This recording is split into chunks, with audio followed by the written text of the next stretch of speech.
Bu Kepala Sekolah yang terhormat, Ibu guru semua yang kami hormati, Bismillahirrahmanirrahim. Assalamualaikum warahmatullahi wabarakatuh. Alhamdulillah, disyukur kita panjatkan kehadirat Allah Subhanahu wa Ta'ala yang mana telah melimpahkan rahmat serta hidayahnya kepada kita semua, sehingga kita masih bisa bertemu dalam acara implementasi pembelajaran sosial dan emosional. Namun sebelumnya kami akan membacakan terlebih dahulu susunan mata acaranya yang insya Allah akan kita lalui pada siang hari ini. Yang pertama, pembukaan. Yang kedua, sambutan dari Ibu Kepala Sekolah. Yang ketiga, pemaparan. 4, tanya jawab. Dan 5, penutup. Selanjutnya, marilah pertemuan pada siang hari ini kita buka bersama dengan membaca basmalah. Bismillahirrahmanirrahim. Acara selanjutnya yaitu sambutan dari Ibu Kepala Sekolah kepada Ibu Lita Esnatun. Dipersilakan. Bismillahirrahmanirrahim. Assalamualaikum warahmatullahi wabarakatuh. Ibu-ibu guru TK Abadidoro yang kami hormati serta pendidik PAUD kelompok bermain Aisyah Widoro yang kami hormati juga. Pertama-tama marilah kita panjatkan puji dan syukur kepada Allah Subhanahu wa Ta'ala yang mana pada hari ini kita bisa berkumpul dalam acara implementasi pembelajaran sosial emosional yang akan disampaikan oleh Ibu Jumatun selaku CGP Angkatan ke-8. Mudah-mudahan dengan nanti dipaparkannya mengenai pembelajaran sosial dan emosional, nanti kita bisa meningkatkan pembelajaran kita di pembelajaran di kelas maupun di kehidupan sehari-hari kita yang akan kita terapkan atau kita sampaikan kepada anak didik kita. Mungkin ini sambutan dari saya dan kepada Bu Jumatun, selamat memaparkan dan selamat untuk kedepannya semakin semangat untuk CGP-nya sehingga untuk selanjutnya kita akan tambah wawasan. Demikian kurang lebihnya, mohon maaf. Assalamualaikum warahmatullahi wabarakatuh.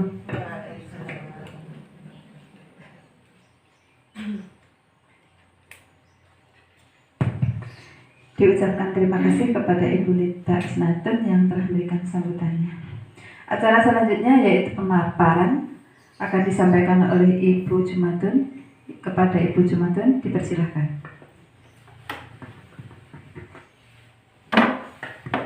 Terima kasih waktunya. Assalamualaikum warahmatullahi wabarakatuh. Waalaikumsalam warahmatullahi wabarakatuh. Sebelumnya kita panjatkan puji dan syukur alhamdulillah kehadirat Allah Subhanahu wa Ta'ala, karena nikmatnya lah kita pada hari ini bisa berkumpul dalam acara sosialisasi atau implementasi pembelajaran sosial dan emosional. Sholawat dan salam katur kepada junjungan kita Nabi Agung Nabi besar Muhammad SAW, yang mana kita harapkan syafaatnya kelak di kiamat. Amin. Saya mengucapkan sekali lagi terima kasih kepada Ibu Kepala Sekolah dan juga rekan guru semua telah menyempatkan waktunya untuk mengikuti implementasi pembelajaran sosial dan emosional yang akan saya paparkan pada hari ini. Langsung saja, yaitu tentang pembelajaran sosial dan emosional atau PSE. Apa toh pembelajaran sosial dan emosional itu? Sebenarnya pembelajaran sosial dan emosional itu telah kita lakukan setiap harinya, terintegrasi dengan pembelajaran yang lainnya.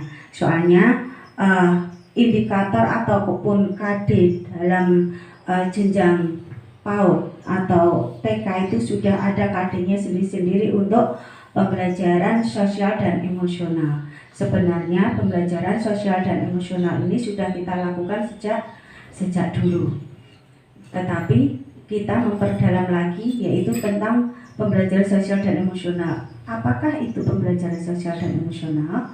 Yaitu sebuah metode yang membantu siswa untuk mengembangkan pengetahuan, keterampilan dan sikap dalam mengelola emosi, membangun hubungan yang sehat, menetapkan tujuan dan mengambil keputusan dalam hidupnya. Nah, ini termasuk pembelajaran sosial dan emosional. Terus apa fungsinya? Fungsinya pembelajaran sosial emosional itu untuk membantu individu, baik anak maupun orang dewasa, untuk dapat mengenali diri dan emosi, sekaligus mampu mengelola emosinya secara baik untuk dapat menyelesaikan masalah, dapat beradaptasi dalam kehidupan sosial, dan mampu berempati serta membuat keputusannya sendiri secara bertanggung jawab. Nah, itu fungsinya pembelajaran sosial emosional yang kita berikan kepada anak kita. Terus apa kompetensi sosial emosional? Nah, kompetensinya itu ada 5. 1. Kesadaran diri. 2. Manajemen diri. 3. Kesadaran sosial. 4. Keterampilan berrelasi. 5. Pengambilan keputusan yang bertanggung jawab. Ini adalah kompetensi sosial emosional.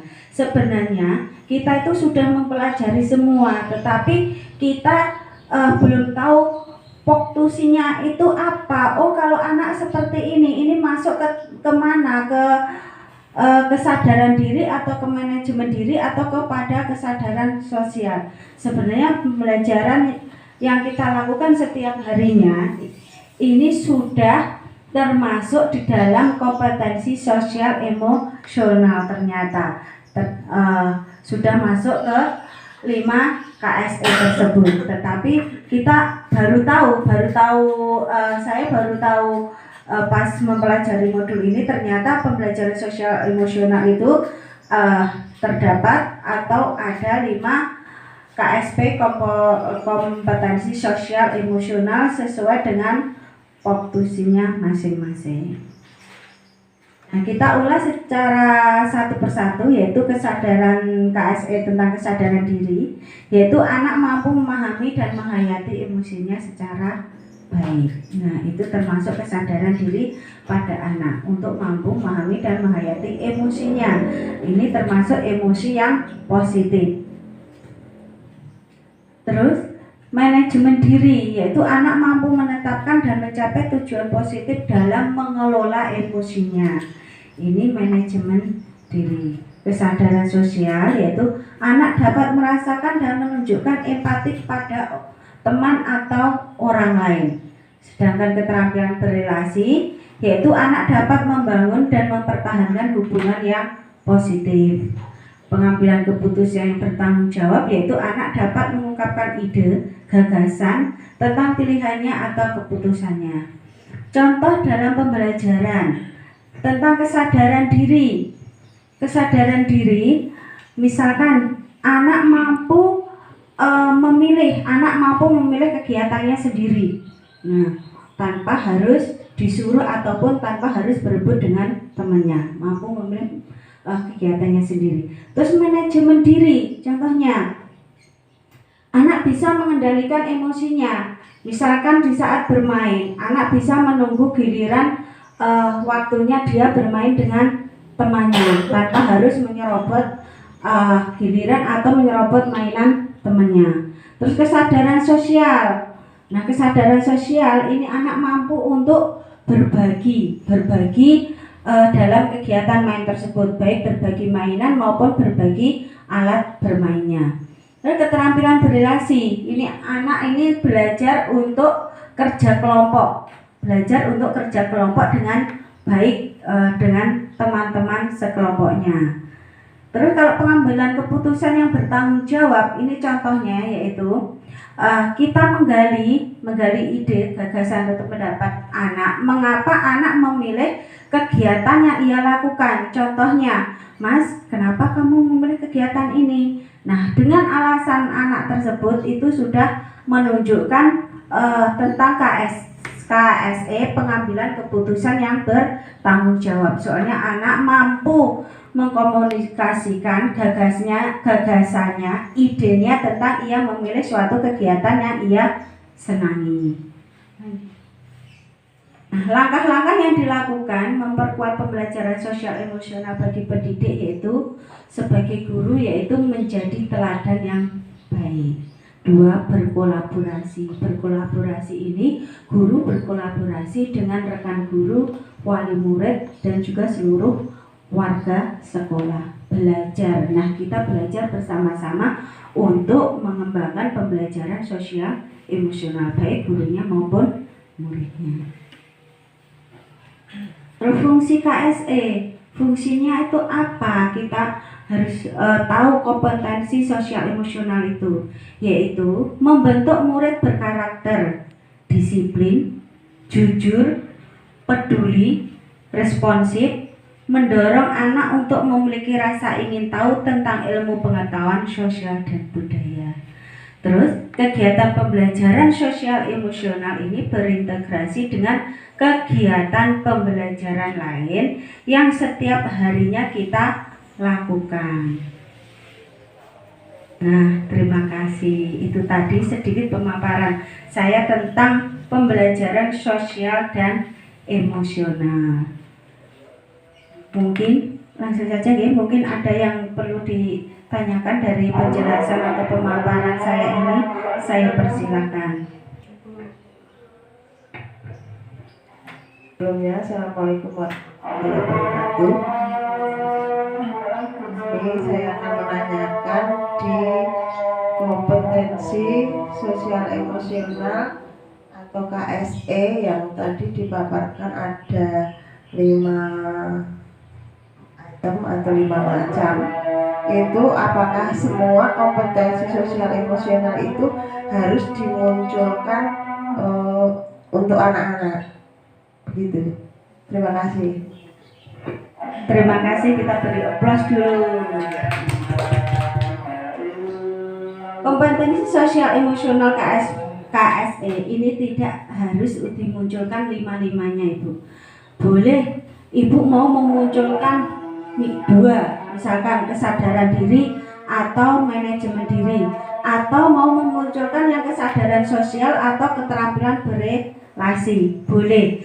Bahkan juga boleh memunculkan kelimanya. Soalnya dalam kegiatan pembelajaran kelima KSE ini pasti muncul kemana kesadaran diri. Kita bisa melihat dari kegiatan anak saat memilih kegiatan main. Saat anak sudah masuk dalam kegiatan main, kita bisa melihat KSE ini dengan jelas. Baik kesadaran diri anak, manajemen diri, bagaimana anak mengelola emosinya secara baik dengan temannya, dan juga kesadaran sosial, bagaimana anak bisa berempati, bisa berbagi bersama dengan temannya saat kegiatan main. Keterampilan berelasi, yaitu bagaimana anak itu bisa bekerja sama dengan temannya pada saat kegiatan main. Nah, ini juga bisa kita lihat. Terus pengambilan keputusan yang bertanggung jawab. Nah, ini kita bisa menggali ini setelah kegiatan main, yaitu pada kegiatan penutup. Pada kegiatan penutup kita mengulang tentang kegiatan hari ini yang telah kita lakukan. Di situ kita bisa menanya anak, misalkan kita hari ini kita mau 3 anak misalnya. Kita tanya ke 3 anak tersebut, kegiatan main pada hari ini itu apa yang dia pilih, terus mengapa memilih kegiatan main tersebut. Nah, itu kita sudah memunculkan tentang pengambilan keputusan yang bertanggung jawab kepada anak. Jadi sehari kegiatan kita itu bisa memunculkan kelima KSE tersebut. Tetapi kalau kita ingin memilih mana KSE yang kita munculkan, nggak harus kelimanya, itu juga bisa. Nah, karena semua kegiatan sosial emosional itu sudah terintegrasi dengan kegiatan pembelajaran kita setiap harinya. Terima kasih. Terus cukup Ibu. Satu aja Bu. Bismillahirrahmanirrahim. Ingin saya tanyakan bagaimana cara menghadapi anak yang tidak mau diam, aktif gitu loh Bu. Jadi anak di dalam, dia di luar terus. Itu mohon bagaimana caranya? Ya, terima kasih. Kita beri aplaus lagi untuk Bu Marti. Ya, itu juga termasuk dalam pembelajaran sosial emosional anak karena anak memiliki karakter yang berbeda-beda. Nah, itu tadi saya katakan mengatasi anak yang tidak mau masuk dalam kelas karena anak tersebut mungkin ada ketertarikan ia di luar kelas. Seandainya apabila gurunya itu berlebih, dia bisa mendampingi anak yang di luar kelas tersebut dengan melakukan kegiatan yang sama dengan temannya yang ada di dalam kelas, tetapi dia berbedanya dia melakukan kegiatan di luar kelas, gitu Bu. Terus soal memunculkan KSE ini juga bisa kita munculkan dalam kegiatan KSE pada anak tersebut. Nah, berhubung kita kekurangan, maksudnya kekurangan guru dan tidak bisa mengawasi anak yang ada di luar, otomatis dengan bujukan, dengan rayuan bagaimanapun agar anak tersebut bisa berinteraksi, bisa memiliki keterampilan berrelasi dengan temannya yang ada di dalam kelas. Itu adalah sepandai-pandainya kita dalam membujuk anak tersebut. Ya, terima kasih. Ada lagi mungkin? Cukup? Sudah sabun. Oh iya, terima kasih. Terima kasih saya haturkan kepada Ibu Kepala Sekolah dan juga pada rekan-rekan semua telah meluangkan waktunya pada hari ini. Terima kasih sekali. Saya tutup. Ikan Mas mandi di kali. Cukup sekian pemaparan saya. Banyak kekurangan saya mohon dimaafkan, dimaklumi. Wassalamualaikum warahmatullahi wabarakatuh. Demikian tadi pemaparan implementasi pembelajaran sosial dan emosional oleh Ibu Jumatun, dan berikut sudah selesai dengan ruang tanya jawabnya. Sampailah ke acara yang 5, yaitu penutup. Marilah pertemuan pada siang hari ini kita tutup bersama dengan membaca hamdalah. Alhamdulillahirabbil alamin. Saya selaku pembawa acara tentu banyak kekurangan. Untuk itu saya mohon maaf yang setulus-tulusnya. Billahi taufiq wal hidayah. Wassalamualaikum warahmatullahi wabarakatuh. Waalaikumsalam.